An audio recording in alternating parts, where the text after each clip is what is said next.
Muchísimas gracias por continuar con nosotros aquí en Sin Censura Televisión. Y ahora viene el momento de presentar esta mesa de investigación Contralínea Sin Censura. Ya está con nosotros Zósimo Camacho, coordinador de la edición de Contralínea. Muy buenas noches, muy buenas. Bienvenido, mi querido ¿Cómo estás, Zósimo? Luis Guillermo? Qué gusto saludarte. Es un placer estar aquí contigo, con el auditorio, con todo el equipo de Sin Censura. Habíamos tenido oportunidad de platicar, pero de manera virtual, así que hoy ya nos toca echarnos la plática en persona. Bienvenido. Es un placer, es un placer. Oye, pues ustedes traen una serie de temas muy, muy fuertes. Uno de ellos, para entrar en materia, mi querido Zósimo, el bloqueo que tiene la Unidad de Inteligencia Financiera, la unidad que depende de la Secretaría de Hacienda, que encabeza Pablo Gómez. Pues más de 6,000 personas que están bloqueadas por esta unidad, por su probable responsabilidad, o al menos los indicios de vinculación con asuntos de lavado de dinero. Así es, Luis Guillermo, pues temas que nos parecen muy relevantes, que tienen que ver pues con asuntos de seguridad nacional y que muchas veces los asuntos de seguridad nacional y durante mucho tiempo se nos presentaban como un asunto de policías y ladrones, de perseguir a los integrantes de la delincuencia organizada en las calles, de los enfrentamientos armados, cuando hay un aspecto que se descuidó durante mucho tiempo y que tiene que ver con la inteligencia y particularmente la inteligencia financiera, porque ninguna actividad realmente de los grupos del crimen organizado podría tener éxito si no es precisamente con la ayuda del lavado de dinero, con la posibilidad de hacer uso de esos activos y de reinvertirlos para más actividades criminales. Entonces, la punta de lanza, siempre se dijo durante mucho tiempo, la punta de lanza para combatir a los grupos del crimen organizado, pues tendría que ser la inteligencia financiera. Y sí hemos visto, hemos notado un cambio muy importante, de tal suerte que hay, como bien comentas, más de 6,000 personas bloqueadas en este momento por investigaciones que están dando cuenta de lavado de dinero. Nada más comentar que esta investigación en Contralínea, por supuesto, la estoy haciendo a la limón con un compañero periodista, un colega al que le mando muchos saludos, José Reyes, que nada más tú también conoces. Es una investigación que llevamos juntos. ¿Esta investigación parte de una serie de indicios, Zósimo, o es tratando de identificar cómo ha ido desarrollando este trabajo Pablo Gómez en la Unidad de Inteligencia Financiera? Escuchábamos hace algunos días al ex titular de la unidad, a Santiago Nieto, señalar que la Unidad de Inteligencia Financiera, con Pablo Gómez a la cabeza, pues estaba politizándose, y muchos alzamos la ceja pensando, bueno, pues me parece que el trabajo de inteligencia financiera va mucho más allá de simplemente un asunto político. Sí, claro, no, de hecho me parece que a quien en su momento se le pudo haber acusado de eso era el propio Santiago Nieto, quien tenía una, creo que hizo un buen trabajo, me refiero a un trabajo importante porque era algo que no se había hecho antes, pero él tenía cierto protagonismo, ¿no? De aparecer en los medios, de dar estos anuncios espectaculares, muy a su estilo de Santiago Nieto. Y ha sido distinto el trabajo de Pablo Gómez porque Pablo Gómez en efecto no tiene este perfil. No podría yo decir si es mejor, si es peor, simple y sencillamente son perfiles distintos. Y en este caso, Pablo Gómez, ya ves que incluso para llevarlo a la mañanera, el presidente de la República prácticamente le tiene que dar una orden de que vaya. Ajá. Pero ha dado información que me parece relevante. Claro que siempre es perfectible en ambas administraciones, tanto la de Santiago Nieto como la de Pablo Gómez, pero finalmente creo que hay algo que se está haciendo y que no se hacía antes. Sobre los orígenes de esta investigación, en Contralínea de manera permanente estamos revisando aquellos temas que son de la agenda que se le llama de seguridad nacional. Entonces, siempre entre los temas de la agenda de seguridad nacional, pues tiene que ver finalmente el lavado de activos, porque los recursos de procedencia ilícita generalmente se utilizan para más actividades ilícitas. ¿Y quiénes son los que las llevan a cabo? Pues de manera masiva, sistemática, los grupos del crimen organizado. Y particularmente sí podemos identificar a quiénes son los que de manera particular tienen el mayor número de operaciones que se podrían considerar de lavado de dinero. Estamos hablando del Cártel del Pacífico, que es también el Cártel de Sinaloa, el Cártel Jalisco Nueva Generación, Cártel del Golfo, el Cártel de Juárez, el de los Beltrán Leiva, las reminiscencias que quedan, los caballeros templarios, la familia michoacana, que también entre ellos a veces desaparecen grupos, células, se pasan a unos a otros, el cártel de los Arellano Félix, que es lo que queda también allá en Tijuana, y también lo que queda de los Zetas y el cártel del Noreste.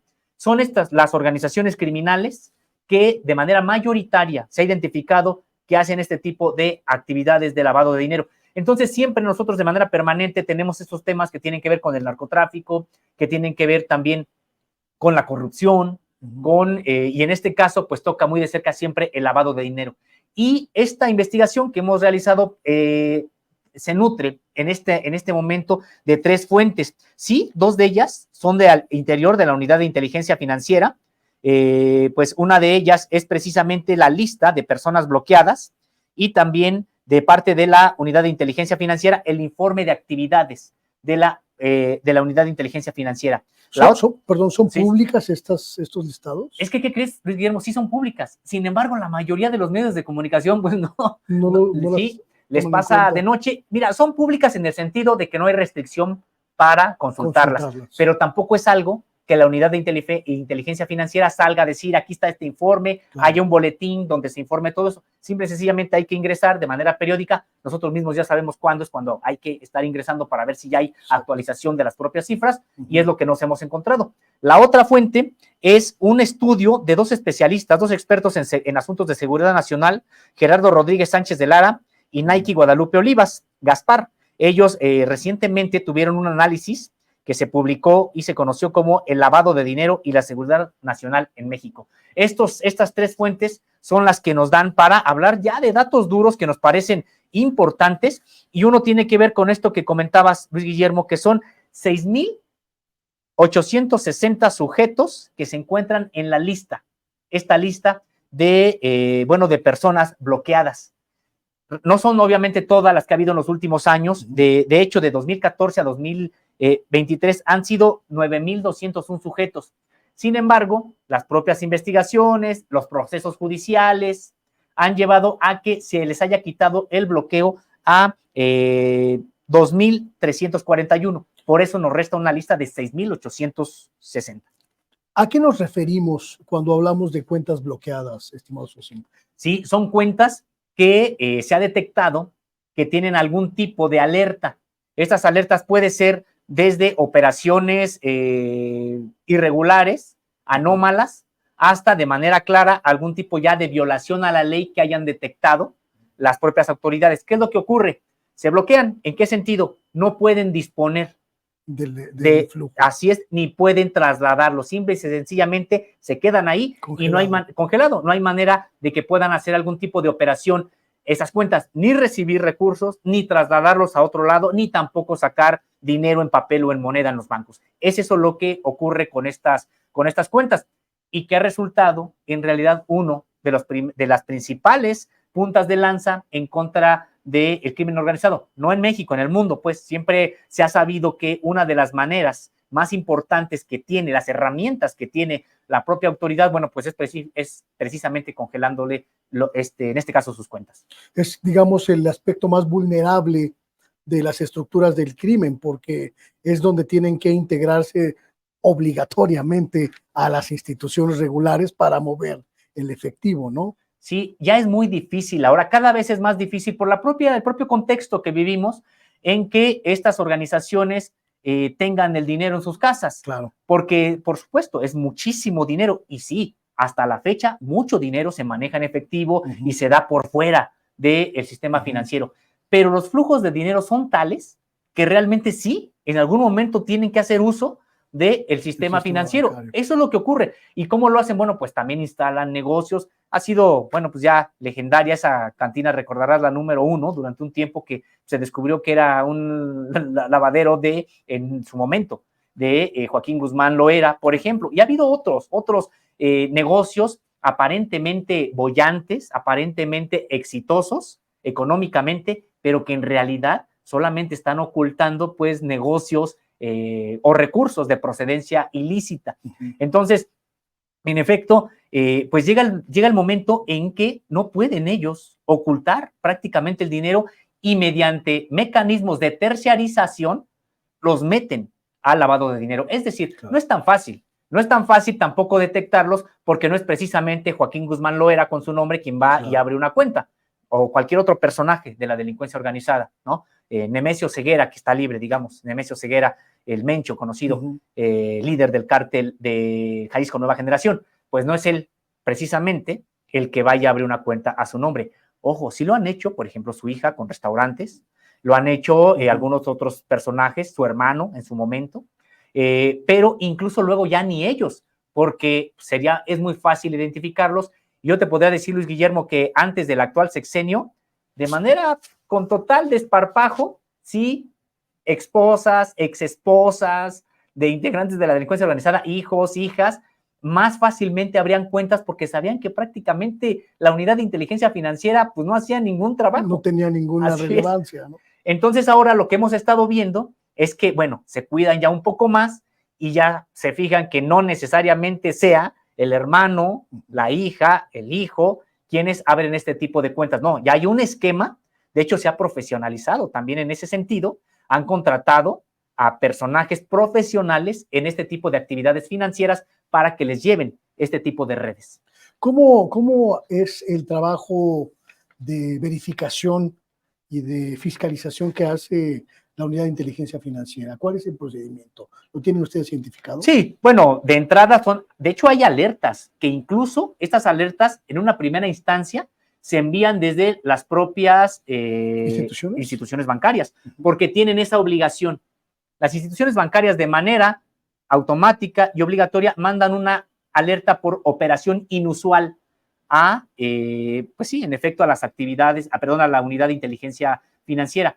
Y la unidad de inteligencia financiera tiene también la obligación de verificar si es que se trató, pues sí, probablemente de alguna operación inusual, pero que es justificada, o si no lo es, empiezan a poner la vista sobre esa cuenta. Si es que ya esa operación inusual empieza a ser continuada. Regular. Exactamente, empieza a ser regular y entonces empiezan a ver si es que en efecto, vamos a suponer, pues la persona encontró un nuevo trabajo, hizo algún tipo de negocio lícito que derivó en un depósito a su cuenta, bueno, se verifica y ya. Pero aquí cuando ven que no es claro el origen del dinero, empieza a cruzarse la información con otros organismos.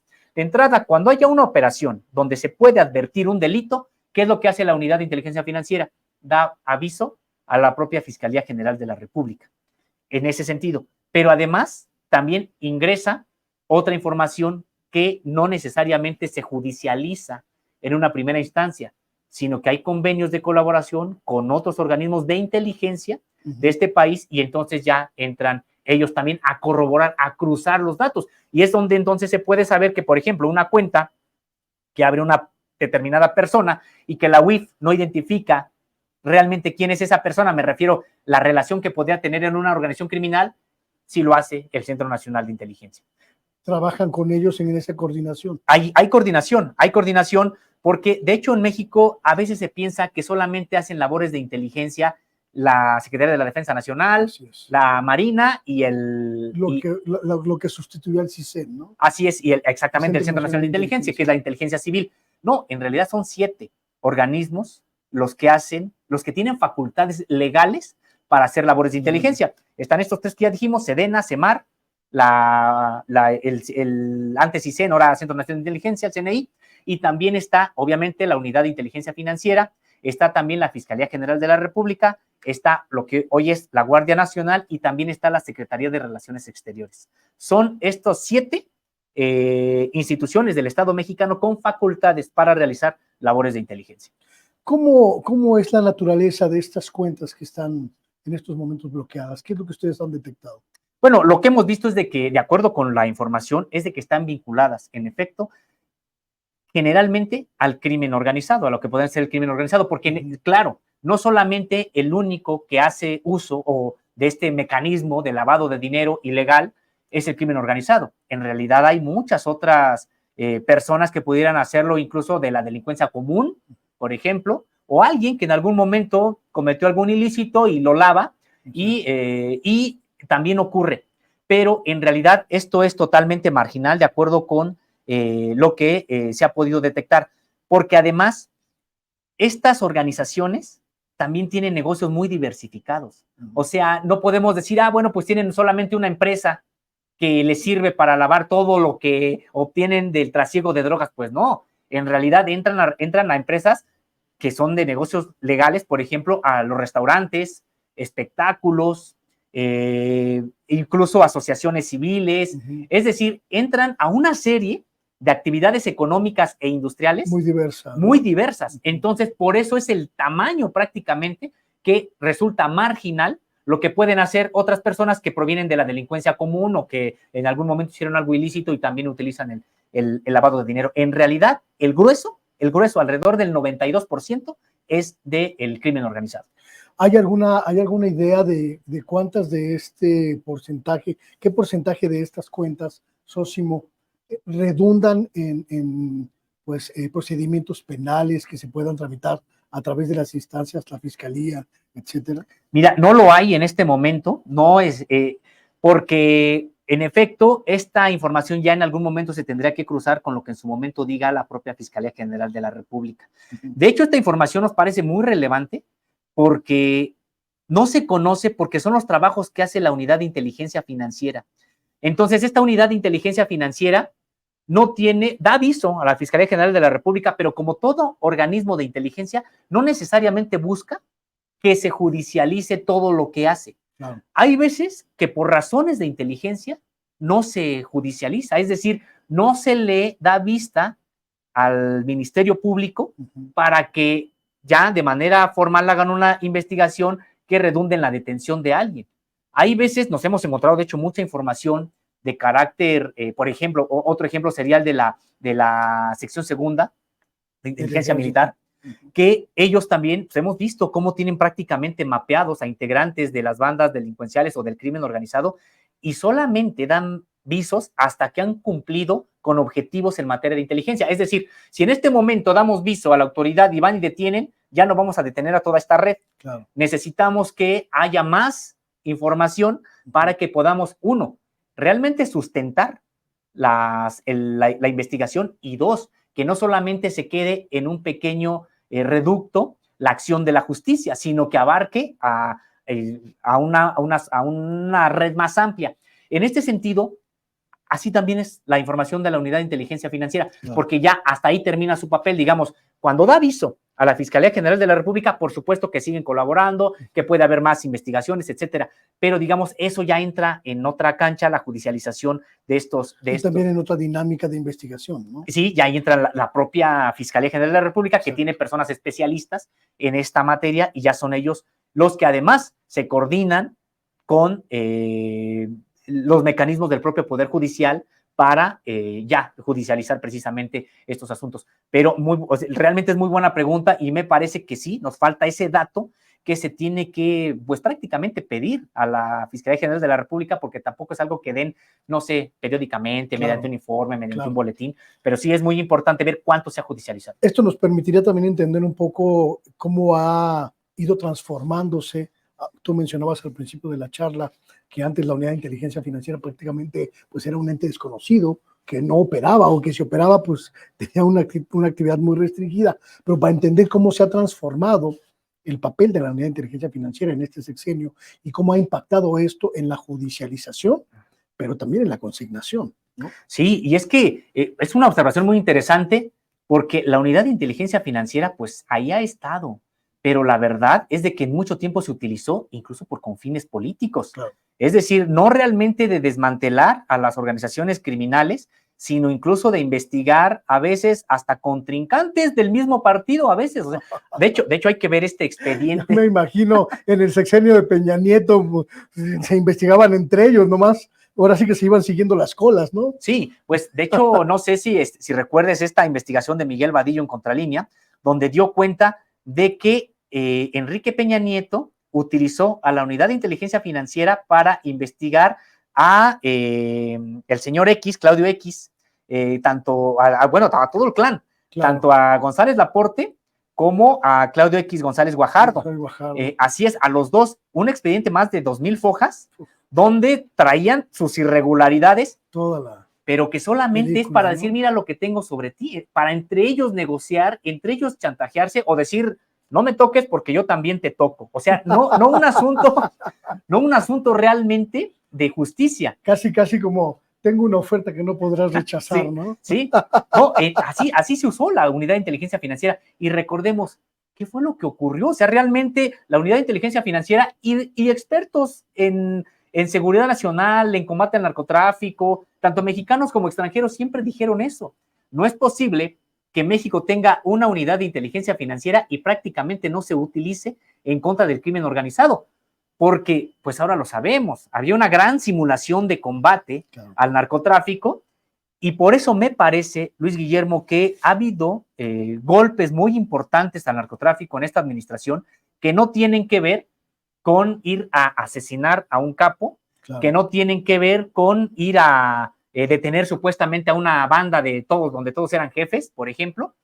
No, en realidad tiene que ver con estos recursos que están hoy incluso congelados y que también no les ha permitido ya incluso operar actividades aquí en México como las hacían. De hecho, ya en otra charla aquí de Contralínea Sin Censura, hablábamos de cómo cárteles mexicanos han tenido que trasladar operaciones fuera del país.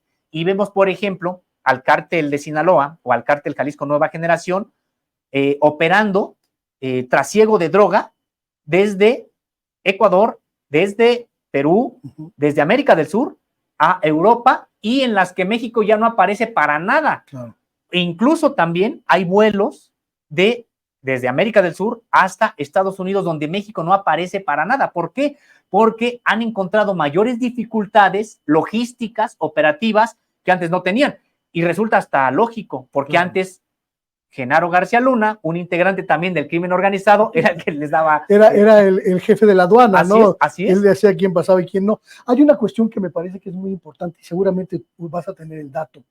Durante mucho tiempo se habló de que esta lucha contra el narcotráfico tenía una carencia fundamental en la no vigilancia de los recursos financieros que movían los grupos del crimen organizado. Ahí se concentra el corazón de la operación delincuencial, porque les permite mover flujos de efectivo en cantidades inconmensurables, Sósimo, pero también les permite comprar autoridades, comprar gobernantes, comprar estructuras policíacas y de toda índole. ¿De qué tamaño es en este momento la afectación en términos económicos con esta inmovilidad de cuentas financieras? Mira, en realidad yo creo que todavía es poca para la magnitud del negocio. Estamos hablando de dinero bloqueado en cuentas por alrededor de 7,000 millones de pesos. Bueno, tampoco es... No es cualquier cosa. O sea, por supuesto que es importante. Dineral, ¿no? De hecho, habría que ver que solamente, recuerdo que en un mes hubo un bloqueo de más de 2,000 millones de pesos, pero bueno, para los montos que maneja el propio narcotráfico, en realidad todavía sigue siendo modesta. Me parece que tampoco es de que puedan bloquear todo. Y además hay otro aspecto, Luis Guillermo, porque aquí estamos hablando nada más de las responsabilidades del propio Poder Ejecutivo, que es el que maneja la unidad de inteligencia financiera a través de la Secretaría de Hacienda y pues son los que detectan. No, hay que ver también el papel del Poder Judicial. Claro. Hay que recordar que, por ejemplo, el Poder Judicial fue el que ha estado desbloqueando cuentas contra toda lógica, por ejemplo, las de la esposa de Genaro García Luna. Casi en los mismos días en los que... De hecho, en el mismo día, mismo día en que era declarado culpable Genaro García Luna, ahí el 17 tribunal en la Ciudad de México, desbloqueó, votó por unanimidad los 3 magistrados, 2 magistrados y una magistrada, Amanda Roberta García González, porque hicimos además un trabajo sobre ella, por eso lo tengo muy presente. Bueno, pues votaron precisamente el descongelamiento de las cuentas de la esposa de Genaro García Luna. No es el único caso. Claro. Es decir, de manera constante, jueces, y se ha estado incluso denunciando en las conferencias de prensa matutinas, hay jueces que están fallando por el desbloqueo de cuentas con respecto de estos personajes. Estaba buscando ahorita que me mencionabas la cifra, 7,000 millones de pesos. Prácticamente el presupuesto de una entidad pequeña del país, Tlaxcala, por ejemplo, que podría tener flujos de efectivo de esa naturaleza. Estamos hablando de una capacidad de generación de recursos prácticamente inconmensurables, Sosimo. Y me parece que en este sentido, como tú bien mencionabas, el hecho de que haya un énfasis en este tipo de operaciones permite ver pues, que se está trabajando de una manera distinta el fenómeno del narcotráfico. No, yo creo que de entrada está funcionando la UIF.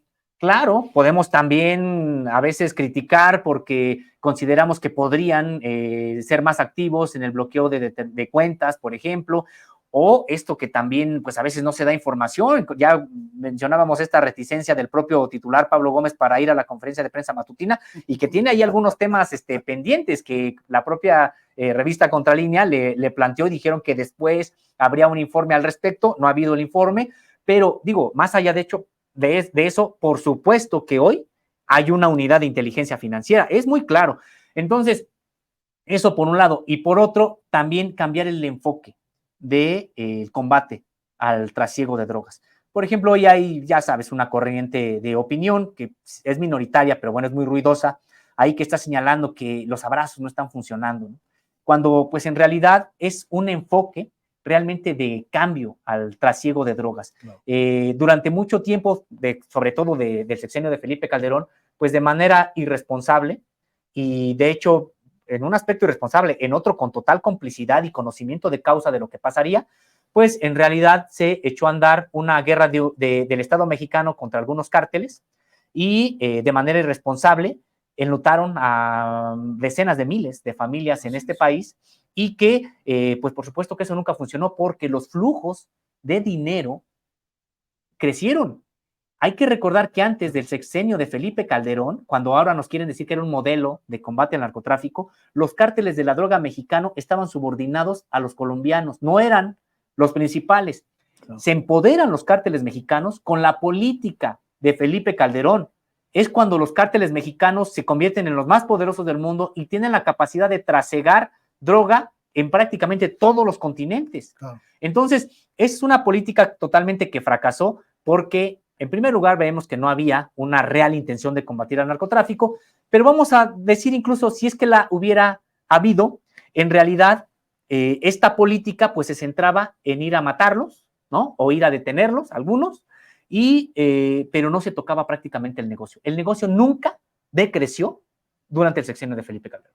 Ahora vemos una dinámica distinta porque este enfoque hacia las operaciones financieras también quita pues la posibilidad de que el crimen organizado pues tenga conexiones con las autoridades, ¿no? Sí, y también finalmente les entorpece la propia actividad, que incluye también que pues la capacidad de captar más personas que ingresen a su sistema delincuencial. En realidad, me parece que es integral. ¿En qué sentido? Uno, en que, bueno, la idea es generar empleos remunerados, dados de alta en el IMSS, en todo el país, digamos, esa es la idea. La otra idea es generar programas sociales para las poblaciones vulnerables, tengan la posibilidad de generarse una condición digna de vida, ¿no? Eso. Y por otro lado, pues el combate a el trasiego de droga mediante el combate a la corrupción. Y el otro es, precisamente, la otra arista es pues interceptar los flujos de dinero que alimentan estas actividades criminales. Y también, porque esa es la otra, no es cierto que no haya una política de detención a las personas que en flagrancia las encuentran, pues portando armas, trasegando drogas, etcétera, porque también eso creo que debe de tener claro. Nadie ha dicho que si hay un tipo de personas cometiendo delitos no se les va a detener. Es decir, hay quienes, te decíamos en esta campaña, pues a veces superficial, dicen que prácticamente que cuando se ven a los narcotraficantes van y se les dan abrazos, ¿no? No, o sea, en realidad es de que no hay ya como punta de lanza el ir a matarlos, ir a detenerlos, cuando hay que recordarlo.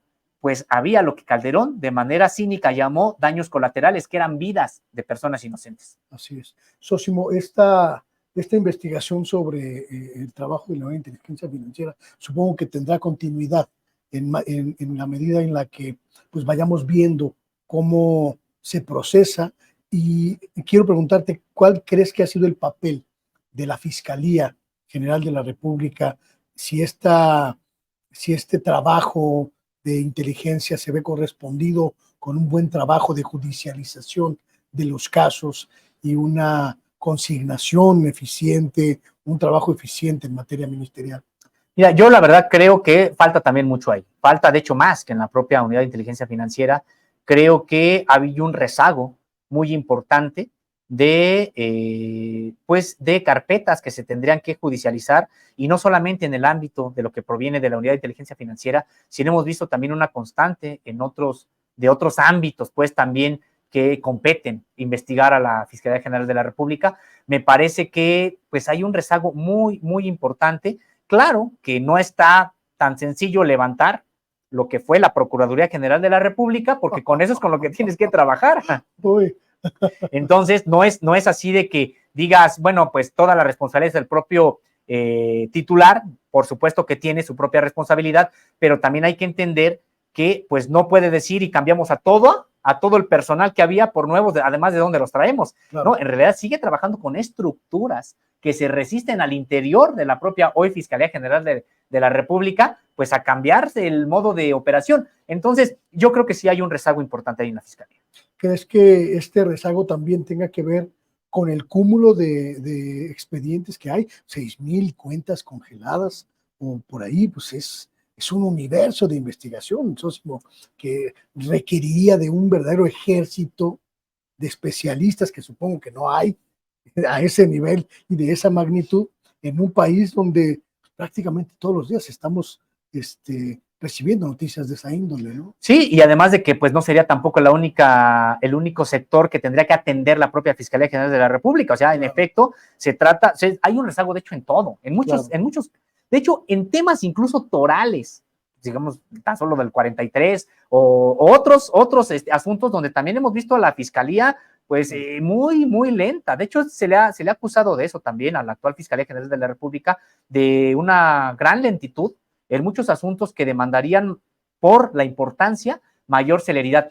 Creo que sí, tendría que haber una revisión interna y también una propuesta de reforma de la propia Fiscalía General de la República, porque me parece que hay recursos, tanto humanos, pero sobre todo materiales, que ahí están, recursos públicos, que obviamente un presupuesto público asegurado que tiene, pero me parece, por ejemplo, Luis Guillermo, si es que dicen que les faltan personal con determinadas características, pues también que lo salgan a decir. Claro. Es decir, necesitamos que la propia Fiscalía pues tenga un papel más importante que le está demandando la propia sociedad, porque claro, nada más y nada menos que ellos son por los que pasan los clamores de justicia de todo el país, y ellos pues son los que tendrían que atender más con mayor celeridad. Cambiando un poco de tema, mi querido Sósimo, en Contralínea también pues han hecho una observación muy puntual de los asuntos políticos, y el asunto político de hoy, de estas horas, pues sin duda es la función de Xóchitl Gálvez como candidata única. Va a competir contra sí misma por una encuesta que no sé si al final van a llevar a cabo o no, pero prácticamente pues es un hecho que el presidente de la República no se equivocó, que el frente opositor tiene una única figura, y que esa figura pues está recibiendo el apoyo, híjole, de tirios y troyanos.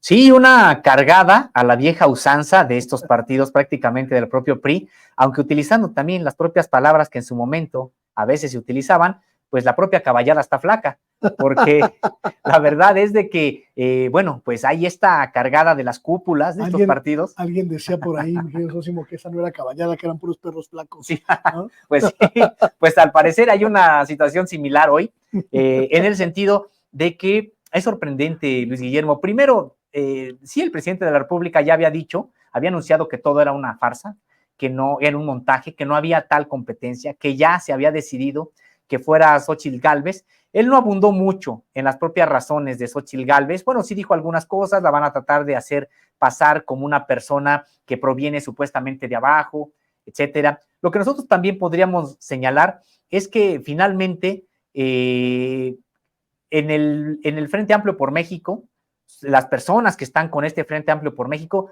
van a votar por quien les pongan, así fuera un sillón, fuera una botarga, fuera lo que fuera, ellos van a votar por quien les pongan, y ya es un voto duro que tienen. El asunto de un perfil como el de Xóchitl Gálvez es precisamente porque buscan arrebatar lo que puedan de votos del sector popular. En ese sentido, bueno, pues no aplicaría una candidatura como la de Santiago Krill, que inmediatamente pues no genera ningún tipo de entusiasmo en el propio sector popular, o de Beatriz Paredes, por mencionar a alguien más.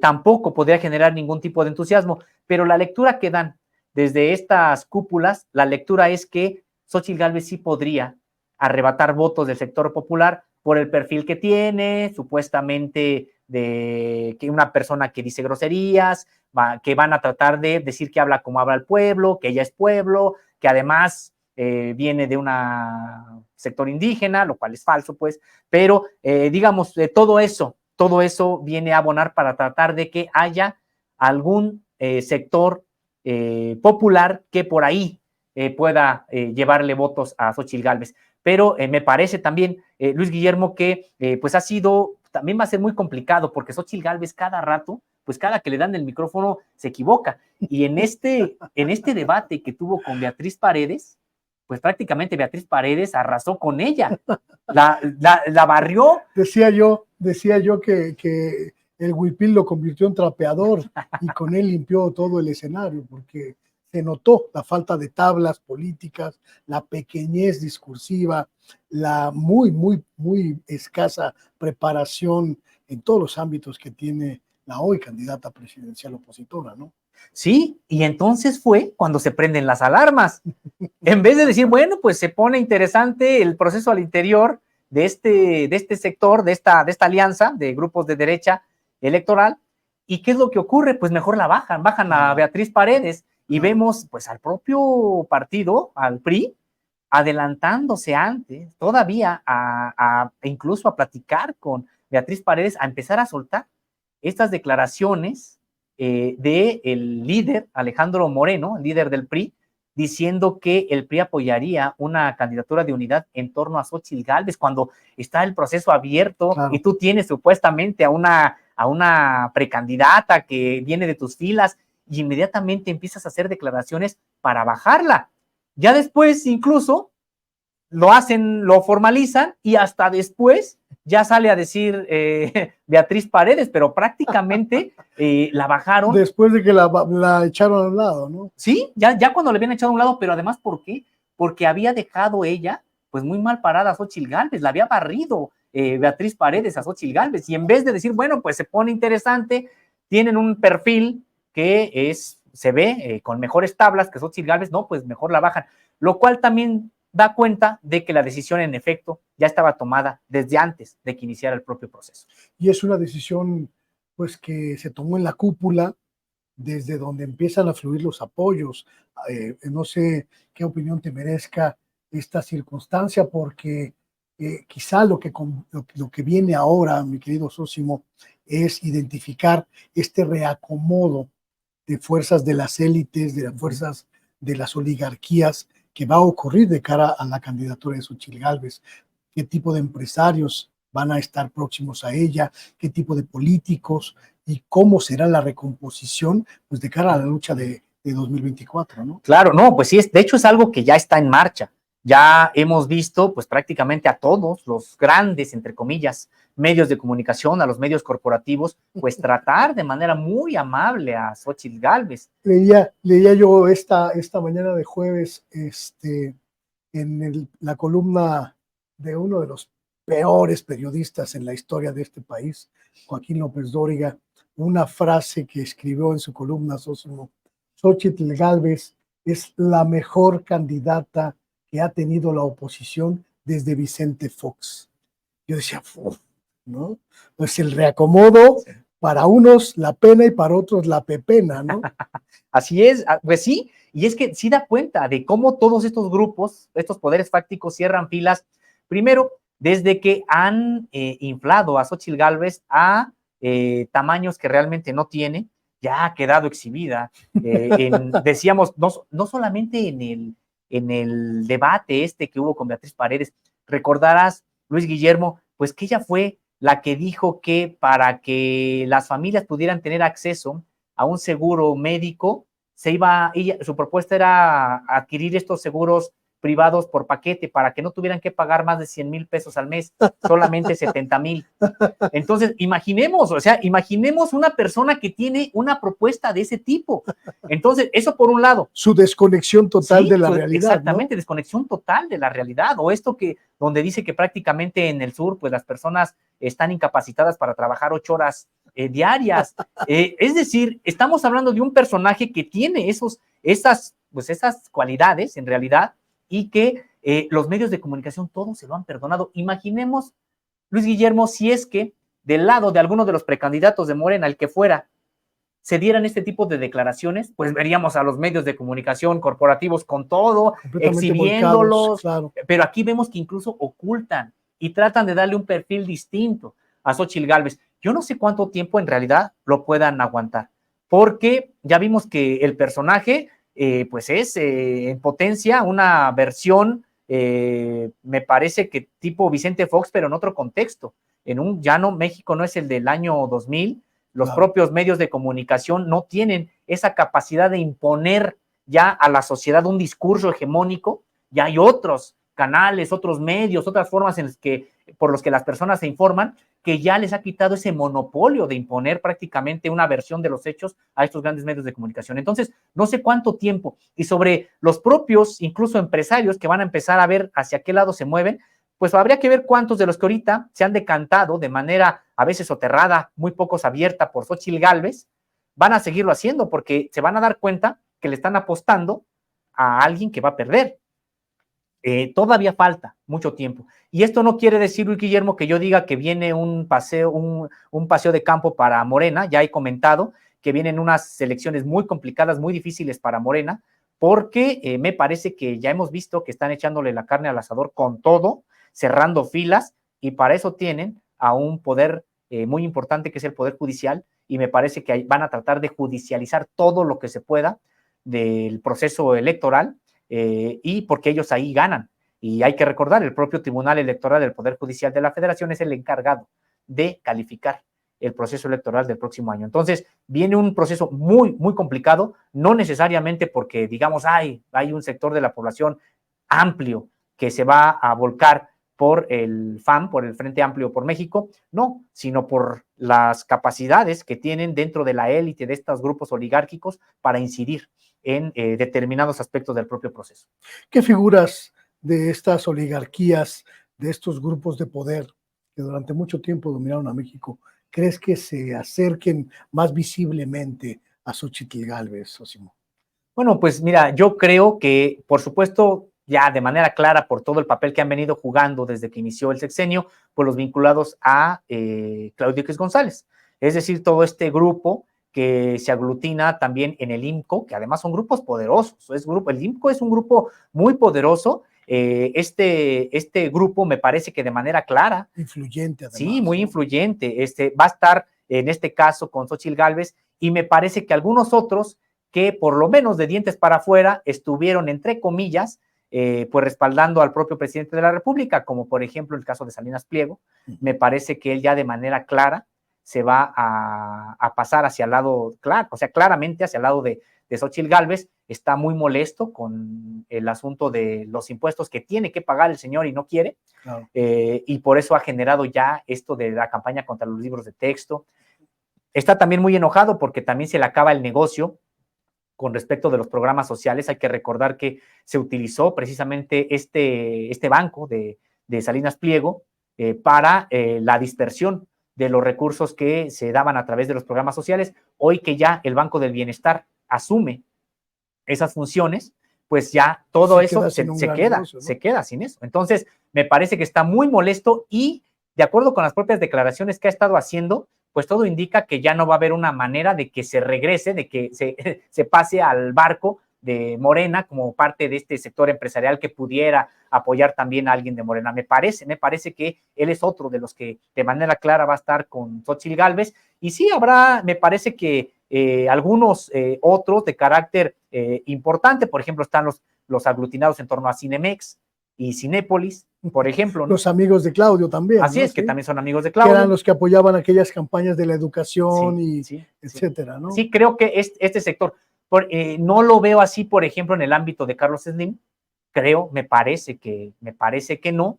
Y es que también hay que señalar algo, Luis Guillermo, pues la verdad es de que el sector empresarial en términos generales no ha sido tocado. Me refiero más allá de lo que tienen que hacer, que es pagar impuestos. Claro. Porque prácticamente lo único que se les dijo en este sexenio es, tienen que pagar lo que deben y tienen que pagar pues lo que también está trazado de años anteriores. Pero de ahí no hay alguien a quien se le haya expropiado algo, no hay alguien a quien le hayan quitado un negocio. En realidad, pues me parece que por eso también estos grandes empresarios no tienen motivo para pasarse a darle, digamos, todo el respaldo a Xochitl La Gálvez. Coparmex, el Consejo Coordinador Empresarial, ¿crees que ellos estén sumándose con ella? Sí, la Coparmex sí, por la ascendencia que tiene sobre ellos el Partido Acción Nacional. Claro. O sea, de manera ya tiene histórica, digamos, el PAN, pues ha tenido ahí el control prácticamente de la propia Coparmex, y nada más hay que ver a este personaje como Gustavo de Hoyos, quien pues era el antiguo titular de la Coparmex, claro. Y hoy lo vemos como un gran pues fanático de... En una de esas nos van a decir que es su asesor en materia empresarial o una es cosa que así. Esa es la otra, Luis Guillermo, ¿cómo es posible que hayan tenido asesores de ese tipo? Me parece que nos están diciendo que no tiene nada que ofrecernos a la población mexicana, cuando vemos que en materia de seguridad el asesor, pues es prófugo, que es prófugo de la justicia, García Cabeza de Vaca, por ejemplo. Había un cartón y me parece que tenía razón, pues nada más porque no está García Luna disponible, sino también él sería el que encabezara esto. Vemos una serie de perfiles, además, que se han aproximado a este movimiento que tiene que ver con las élites intelectuales desplazadas en la transformación. Este grupo de exgobernadores como Silvano Aureoles, que están pues metidos en esta nueva dinámica de asesorar y construir el proyecto, pero no vemos a la gente, no vemos bases en esta candidatura. ¿Crees que puedan conectar con ellas? No, es que me parece que no, precisamente por eso están ellos ahí. O sea, ¿cómo es posible que tú digas que quien te va a ayudar a la materia de seguridad es alguien como García Cabeza de Vaca, que dejó Tamaulipas incendiado prácticamente? No. ¿Cómo es posible que tú pienses que quien te va a coordinar el proyecto de país es el ángel de la dependencia? Es decir, es este personaje que además fue de los artífices del propio Fobaproa. Claro. Lo único que nos están diciendo es, no tenemos nada más que ofrecerles que lo que ya conocen, claro, lo de siempre, lo de antes. Entonces, me parece que por eso no está la propia población. Y es que, ojo, hay intelectuales orgánicos de derecha que incluso hasta por pena se salieron, porque en realidad uno podría pensarse, bueno, ¿y por qué no buscan a alguien más, no de ellos? Hay perfiles que no estén así de quemados, pero que piensen igual. Los pueden encontrar, y no solamente en el ITAM, en el TEC, también en la UNAM, después de estos procesos de derechización que ha habido también en sectores de universidades públicas, podrían encontrar a perfiles ahí, y resulta que ni siquiera les dan espacio a ellos, sino se van por los ya conocidos. Entonces, hay que recordar la propia Xochitl Gálvez diciendo que se tendría que recuperar en materia de seguridad lo hecho durante el sexenio de Felipe Calderón, y uno dice, oye, el secretario de Seguridad Pública de ese entonces era Genaro García Luna, a quien se le ha comprobado su participación en el narcotráfico. Entonces, ¿cómo es posible que además pues vengas tú a decir que vas a recuperar ese proyecto para tu candidatura? Claro. Por eso decíamos, pues sí, no conectan con la gente. Y ellos le están apostando, Luis Guillermo, me parece, pues a que se van a volcar los medios de comunicación, decíamos, a construirle una figura que no tiene en realidad Xochitl Gálvez, pero también decía yo esto, ¿cuánto tiempo les va a durar? No creo que les dure mucho. ¿Qué va a pasar desde tu perspectiva, querido Sósimo, con lo que queda del PRI? Ayer vimos, en estos días, vimos una serie de turbulencias internas, vimos ciertas reticencias de algunos grupos para asumir las determinaciones de Alejandro Moreno, y quizá a muchos priistas no les sea grata la perspectiva de que por primera vez en su historia no tendrán un candidato presidencial propio, y que quizá votar por una panista no sea su percepción. Algunos incluso podrían sentirse más cercanos a Morena y al proyecto morenista de transformación que a el proyecto de la oposición. ¿Qué crees que ocurra con el PRI? Pues es impresionante lo que está ocurriendo en el PRI porque ha sido un organismo que ha mostrado mucha capacidad de resiliencia, de transformación, de acomodarse, pero me parece que pues sí, están llegando ya a una situación que no tiene retorno y que sí podría implicar la propia desaparición del partido.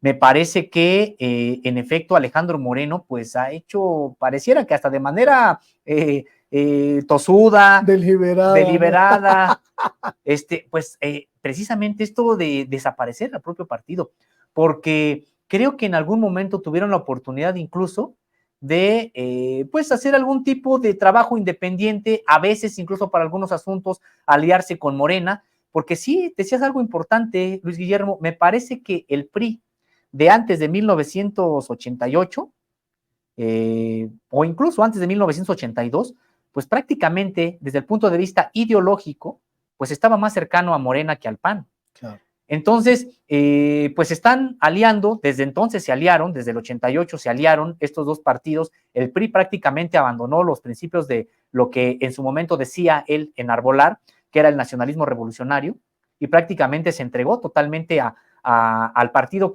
a la ideología del partido que siempre estuvo combatiendo entre los dos, el PAN y el PRI, exacto, históricamente. Exacto. Entonces, me parece que ahora el PRI está en una situación ya muy, muy complicada, porque no le resultó para nada a Luis Guillermo esta alianza con el PAN en todos estos años, porque no se vio en un mayor índice de votación, por ejemplo, del propio partido, no obstante que hayan ahí retenido Coahuila, más por errores de Morena, garrafales, que realmente por una actividad realmente de ellos, pero pues es lo que hicieron, pero prácticamente están desaparecidos. Y ojo, era un partido que tenía pues votantes de manera importante, gente que se levantaba el día de las elecciones y iba a votar por el PRI por un asunto hasta casi irreflexivo de mera tradición, y iban y lo hacían. Prácticamente eso se acabó. Entonces yo creo, Luis Guillermo, que puede venir incluso dificultades ya en próximos procesos electorales para que el PRI alcance la votación para conservar su registro. ¿Tú crees que apoyen denodadamente el proyecto de Xóchitl Gálvez? Porque incluso históricamente esto sería tremendo. Todo parece indicar que el coordinador de la campaña de Xóchitl Gálvez va a ser pues don Teto, Santiago Krill, es decir, dos panistas a la cabeza de la candidatura presidencial. Sí, me parece que no pega ya entre los propios votantes que queden del propio PRI. Esto es un asunto de las élites. Y por supuesto, pues está ya el grupo de la Bastida Ochoa diciendo que van con Xóchitl, y con ello los grupos que quedan también de la élite en el PRI, porque hay que recordar que incluso la propia élite del PRI ya se rompió y varios ya se fueron. Pero los grupos de élite que queden al interior del PRI, que finalmente ya son herederos de esta alianza del 88 entre los dos partidos, ellos no tendrán empacho en decir que apoyan a Xóchitl Gálvez, pero son asuntos de la élite. Realmente los votantes, hay que recordar cuánto tiempo se habló casi míticamente del voto verde del PRI, ¿no? Entonces, en ese sentido, pues prácticamente ya lo desfundaron, desapareció. Entonces, en ese sentido, por eso es por lo que el propio PRI tiene una crisis de identidad, además, el propio PRI, así fuerte, intensa. Tiene una crisis también de credibilidad, tiene una crisis también incluso de cuadros políticos. Entonces, no obstante toda la resiliencia que ha tenido, muchos pensaban que en el año 2000 era ya su acabose, pero pues en realidad lo vimos acomodándose, regresando, etcétera, pero me parece que ahora sí ya es una situación distinta, porque en el 2000, 2003, ahí lo rescató prácticamente también Vicente Fox, porque sabía que le servía a los intereses de esta alianza, pero me parece que ahora ya no va a tener esa posibilidad, que ha sido simple y sencillamente ya usado hasta lo último por el Partido Acción Nacional, y el PAN tampoco es que, digamos, tiene todas consigo. Hay que recordar que ya tuvo problemas para conservar el registro en algunos estados de la República ya hace algunos años, el PAN. Entonces, me parece que, pues veremos si el propio PAN, pues realmente se consolida como la oposición de derecha en este país única, prácticamente ante la que ha pisado prácticamente en esta alianza que solamente convino al PAN, pisó prácticamente al PRI. ¿Y qué decir del PRD? No, pues el PRD pues ya es... ¿Qué es eso? ¿Qué es eso? ¿Qué es eso? ¿De qué me estás hablando? ¿No? Sí, prácticamente no tiene ya nada, No es un membrete. Es una entelequia prácticamente Sí, sin forma. Pues mi querido Zósimo, muchísimas gracias por esta conversación.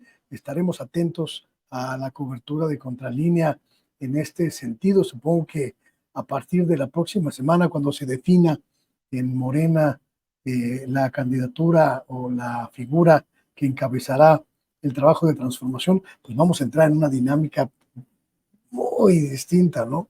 Sí, Habrá que sí. ir preparando los tenis porque esto va a Sí, requerir claro. trabajo de largo aliento, ¿no? Sí, viene intenso. Ya en otro momento hablaremos también de lo que sucede en Morena, pero también ahí viene intenso. Y sí, tienen que allá, ya del lado de Morena, pues me parece que generar una operación cicatriz, como también se le llama, porque pues sí, se está poniendo intenso también ahí. Pues ahí estaremos, mi querido Zósimo. Gracias por esta Qué gusto, conversación. Luis Guillermo. Siempre es un gusto estar contigo, con la audiencia, con todo el equipo. ¿Dónde sigue la gente a Contralínea? Sí, pues gracias. Estamos en www.contralinea.com.mx. También nos encuentran en redes sociales como Contralínea, en YouTube, Facebook, Twitter, Instagram y TikTok. Y estamos como Contralínea Audio en Apple Podcast, Spotify y iVoox. Y les invitamos también a que pues nos vean, nos escuchen ahí en nuestros espacios. Tenemos un noticiero de lunes a viernes que empieza a las 10 de la mañana y concluye a las 12, al mediodía. Y también tenemos una mesa de análisis lunes, miércoles y viernes a la 1 de la tarde, y por supuesto aquí, de lunes a viernes en punto de las 8 de la noche, en esta alianza, un esfuerzo informativo, Contralínea sin censura, en punto de las 8.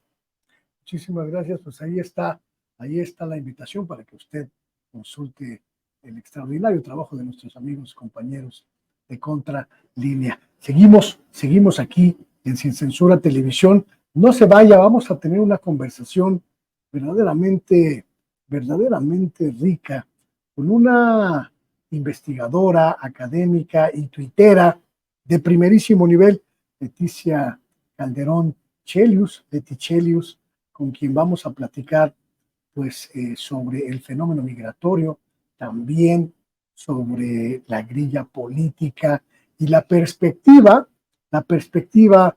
del monstruo mediático.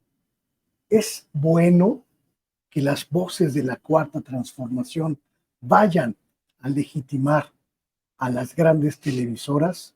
Una discusión fuerte, apasionada, sobre todo por quienes defendemos la creación de espacios alternativos. Con Leticia Calderón Chelius, no se vaya, ahorita regresamos.